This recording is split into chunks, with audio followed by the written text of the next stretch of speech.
So hello guys, welcome back to my new mini blog. So guys, কেমন আছো তোমরা সবাই? আশা করছি আছো অনেক ভালো। গাইস, থাম্বনেল দেখে বুঝে গেছো আজকে কোথায় যাচ্ছি। আজকে যাচ্ছি গাইস মিল্কি ওয়েডিং কভার করতে। মিল্কির কোন জায়গায় যাচ্ছি যদি দেখতে চাও শেষ পর্যন্ত দেখো। তো সর্বপ্রথম চলে আসলাম আমি নগরিয়া ব্রিজ, এটা হলো নগরিয়া ব্রিজ। তারপরেই চলে আসলাম আমি মিল্কির বড় মসজিদের কাছে। এটা বড় মসজিদ, এমন কেউ আমার ব্লগিং দেখছো এটা মসজিদ জানো না, আমি আশা করছি না যে হবে, কারণ এই মসজিদটা সবাই চিনে, একবার না একবার রিলে দেখেছো। তারপর আমি এখানে দাঁড়ালাম কিছুক্ষণ, কারণ আমাকে একটা বন্ধু নিতে আসতো। বন্ধুটার নাম বলে দিই, সারপ্রাইজ বলে নাম ছিল, সে আমাকে নিতে আসতো। আমি ওয়েডিং লোকেশান দেখেছিলাম না, তারপরে আমি চলে আসলাম ওয়েডিং লোকেশানে। আমি নিজের বাইক টুকটুকি গিয়ে রেখে দিলাম এই জায়গাতে। এই ছেলেটারই নাম সারপ্রাইজ।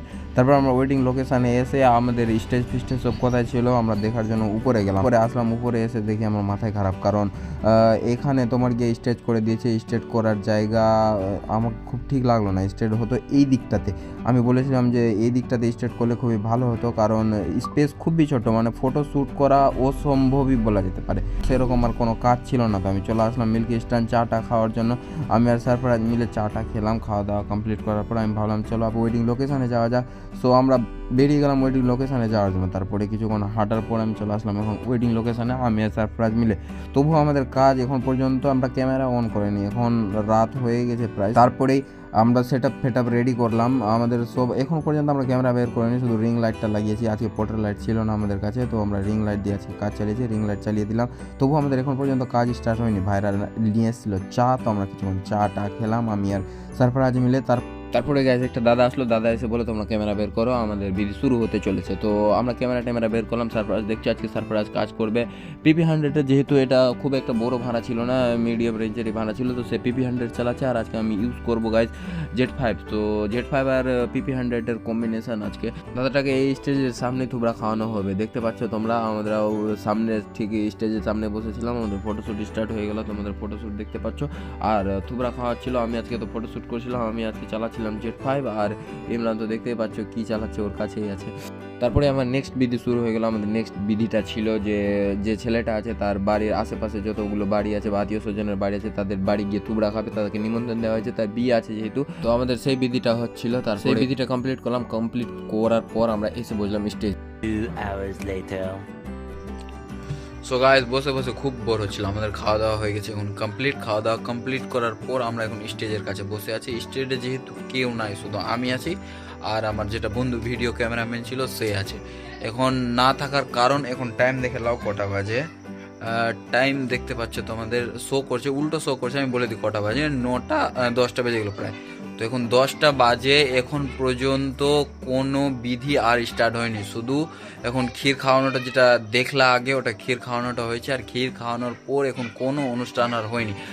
এখন অনুষ্ঠান আর বাকি রয়েছে তোমার গিয়ে একটা মেহেন্দির কাজ আর একটা জল ভরতে যাওয়ার। কিন্তু এখন ঠান্ডার জন্য কেউ কেউ বলছে জল ভরতে যেতেও পারি আর মেহেন্দিতে যেতেও পারি। 10টা বেজে গেছে, এখন পর্যন্ত ডিসাইড করা হয়নি। নিচে তার বন্ধুরা আছে, তারা ডিসাইড করছে যে ওরা জল কাটতে যাবে কি যাবে না। তো আমাদের সেরকম কোনো এখন আর কাজ নাই, তো এমনি বাস বসে আছি। সো দেখি জল কাটতে যাচ্ছে কি যাচ্ছে না। তো একে এর সঙ্গে ইন্ট্রোডিউস করিয়ে দিই, এটা হলো আমার বন্ধু, নতুন বন্ধু। একে ভ্লগিংয়ে যারা দেখতে পাচ্ছ বা দেখতে ভালো লাগছে, তো অবশ্যই এর জন্য একটা মেয়ে খুঁজো। আর যারা মেয়েরা দেখছো তারা অবশ্যই করে এর ইনবক্সে নাম্বার দিয়ে দাও। আমি দেখি যাওয়া হচ্ছে কিনা জল কাটতে, দেখা হচ্ছে আবার পরে। 1 minute later. গাইজ যেমন বলেছিলাম ঠান্ডার জন্য কিছু হতেও পারে না হতে পারে। তো এখানে কোনো বিধি হলো না, সব বিধি ক্যান্সেল হয়ে গেলো ঠান্ডার জন্য।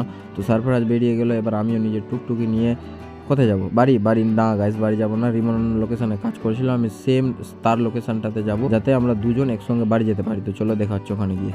সো এই জায়গায় লোকেশানে চলে আসলাম। এই লোকেশানটা হলো পরনপুর। রিমন কাজ করছিল পরনপুরে, ভিডিওগ্রাফির কাজ করছিল। সো ভিতরে ঢুকে তোমাদেরকে কিছুটা দেখায়। দেখো রিমন ভিডিওগ্রাফি করছিল, আর এখানে সব নাচ গান হচ্ছিল। তোমাদেরকে রিসেপশনের কিছুটা জায়গা দেখা, এবার ডান্স বান্স হচ্ছিল, তোমাদেরকে অরিজিনাল ডান্সের ক্লিপ দেখা।